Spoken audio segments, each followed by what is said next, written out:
channel. Today we're going to be reacting to Story Booth. I didn't feel safe at home or in school, so let's get into it.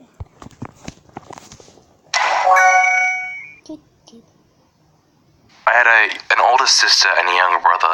Every time my sister or my brother did activities and I wanted to join in, I was always either too old or too young, because being a middle child can sometimes be like that. Although I loved my mom very much and I knew she cared about me, just at times I felt like she loved me a lot less than the other two.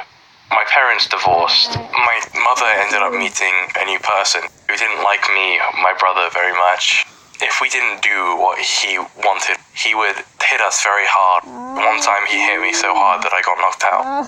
He was like this for a few years. It got to the point where I had to actually end up calling the police on him. But the police believed him because apparently I'm a child and I was just doing childish and making excuses. It just sucks as a child sometimes when you're not believed because of your age. When I was at school, things weren't easy either. Because of what was going on at home, I had really low self-esteem and people would bully me for being scared and by myself. For an entire year, I had no friends at school. I used to sit by a tree by myself and eat my lunch. People would point and laugh at me and call me a loner and a loser. And I didn't know how to react to that. I just sat there and cried. So I didn't feel safe anywhere.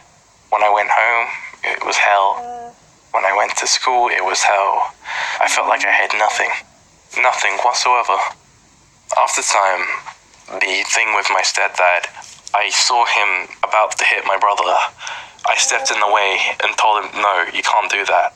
Although this got me into even more of a situation that I couldn't get out of, and he ended up hitting me really hard that day. But I'm just glad it wasn't my brother and it was me instead. He did apologize in the end for everything that he did, but shouldn't have happened, but still, it's an apology. Throughout my life, I'd just been kind of an outcast. Nobody really liked me. But I just kept trying, and I kept trying and pushing myself to be out there and be more confident. And to a point where somebody actually ended up approaching me and started talking to me. And this was the first proper friend I ever had. He introduced me to more people, and I ended up getting more and more friends and becoming, quotation mark, a popular kid. And people actually started to like me, and I felt so much more confident about myself and happier. Things were starting to go well in my life. Stuff at home had been starting to get better. Been getting along better with my brother and my sister. My mum had been treating me more evenly and exactly the same as the others. I felt like I was part of the family again. I just kept staying strong in the inside and I didn't let all this completely take me down. Although at times I felt so defenseless and worthless, I was able to push myself to a point where I was able to get myself out there and be myself. And where I am today is very confident. I'm happy with myself and I'm happy with who I am. Okay, I know this was short, but I'll make longer videos soon. Oh my god, we totally jumped off the cliff and had to swim all the way ashore because the dog chased us all the way again. I like this.